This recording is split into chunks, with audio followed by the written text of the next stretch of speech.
like to try different stuff. You sweat so much, especially with hot yoga. I sweat like it's my job. It doesn't matter what I'm doing. I sweat walking to the car. Yeah, so that's all the workout I need. Maybe not as much today because the humidity is going to be lower. So some good news there. But still, watch your gym clothes. Don't be gross. Please. Let's take a look at the tropics. We've got Hurricane Umberto and 2 other systems to update you on. Umberto is going to be approaching Bermuda as we head through the next 24 hours.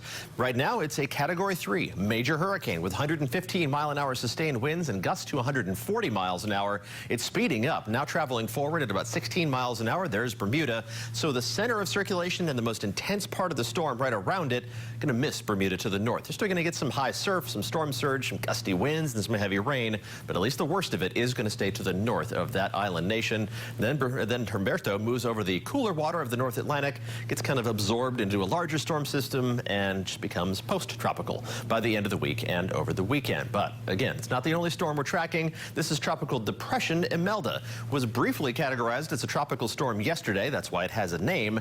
Now it's back down to tropical depression status, and regardless of whether it's a depression, a storm, a number, a name, it's going to bring a ton of rain to the Houston metro area. We're talking the potential for 15 inches of rain, maybe even more than that, which is way too much. We're not talking about Harvey levels of rain or even Tropical Storm Allison back in 2001. But still, just way too much rain, and it's moving very slowly inland. That progress is going to continue over the next couple of days, tracking into northern Texas.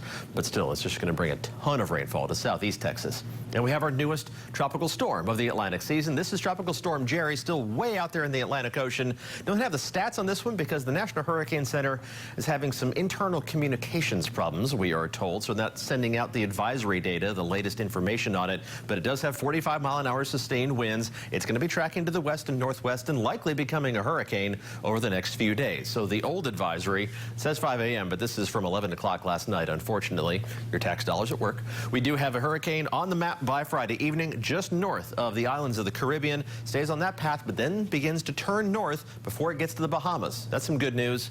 Even better news, most of the forecast model data takes this farther away from the East Coast as we head into next week, but we will watch it very carefully. Right now, locally, it's nice.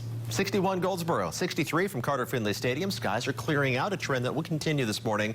Low to mid 60s around the Triangle. We're down to 63 in Raleigh, 64 Durham, 66 in Fayetteville. These temperatures are going to be pleasant for the next several days. Our dog of the day, Ernie Hemingway. Look at that face. Thank you to Chris, Ernie's human, for sharing that picture with us. How do you not just take that dog for a walk and give him whatever he wants? Temperatures are going to be in the mid-70s by noon, upper 70s this afternoon with low humidity, lots of sunshine, just a few fair weather clouds today, and more of the same tomorrow with even nicer temperatures. Mid-70s for highs, full 5 degrees below average. A cool start Friday morning, then we start warming up, back to 80 on Friday, into the 80s over the weekend, but pleasantly warm with that low humidity sticking around until the first day of fall.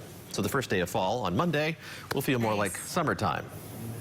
Yeah, that's weird, but hey, let's just enjoy the nice weather while it's here. And by the way, if the owner of Ernie's watching, feel free to bring Ernie by anytime. That's an adorable dog. Adorable. Yes, all dogs are adorable in their own way, but that one especially. Especially, yeah. All right, Paul, thank you for that. We'll be looking forward to the cooler